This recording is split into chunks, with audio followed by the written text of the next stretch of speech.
Okey, Assalamualaikum dan salam sejahtera. So, berita buruk untuk semua peniaga-peniaga Shopee seller di mana pada 16 Julai ini Shopee telah mengenakan platform Shopee Fee, iaitu setiap delivery anda akan dikenakan cas sebanyak RM50.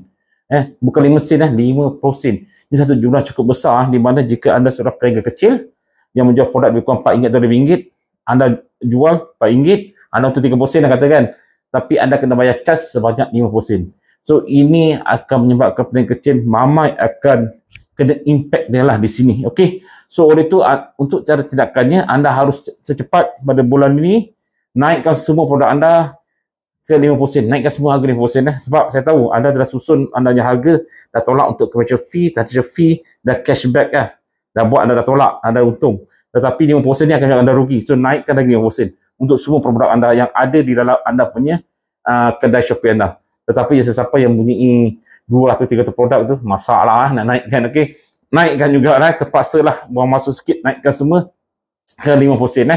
So ini adalah satu perubahan yang amat ketarik oleh Shopee pada 25 ini, di mana mereka mengatakan mereka perlu mengenakan platform support fee ini disebabkan untuk buat improvement, untuk upgrade dan juga untuk maintenance Shopee platform untuk memastikan bahawa semua user mempunyai experience yang baik. So artinya maintenance adalah di bawah anda lah. Shopee maintenance bawah anda, gaji Shopee pun anda bayar juga. Anda bayar jugalah.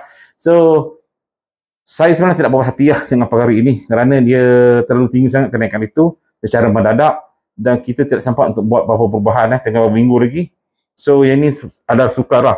Dan untuk peniaga dropship adalah ada tanda-tanda buruk untuk anda bahawa untuk peniaga di Shopee adalah tidak sesuai lagi untuk dropship lah. Di mana dropship hanya untung 20% hingga 20%, dan kalau ditambah 50% ni, 50% ni memang tidak berbaloi sangat lah, memang rugilah. Okey. So apa tindakan yang boleh anda lakukan? Sebagai seorang peniaga di Shopee, anda pinjam platform mereka. Banyak kali saya beritahu benda ni. Anda pinjam platform mereka dan salah satu cara anda harus rasa punya backup untuk anda punya kedai Shopee anda.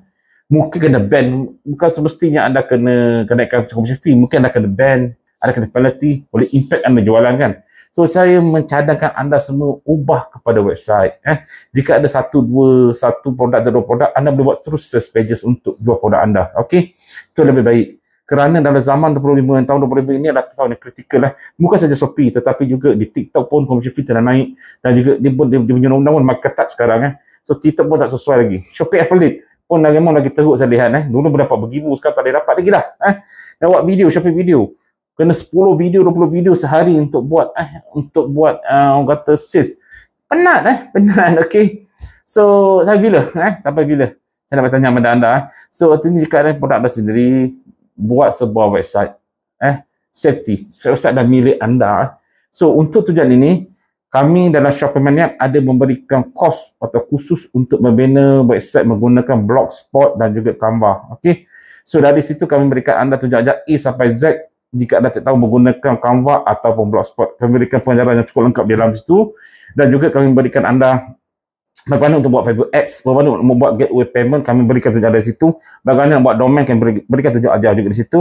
Dan juga kami berikan template-template dari Canva, template image dari dari Canva untuk anda membuat konten ke social media.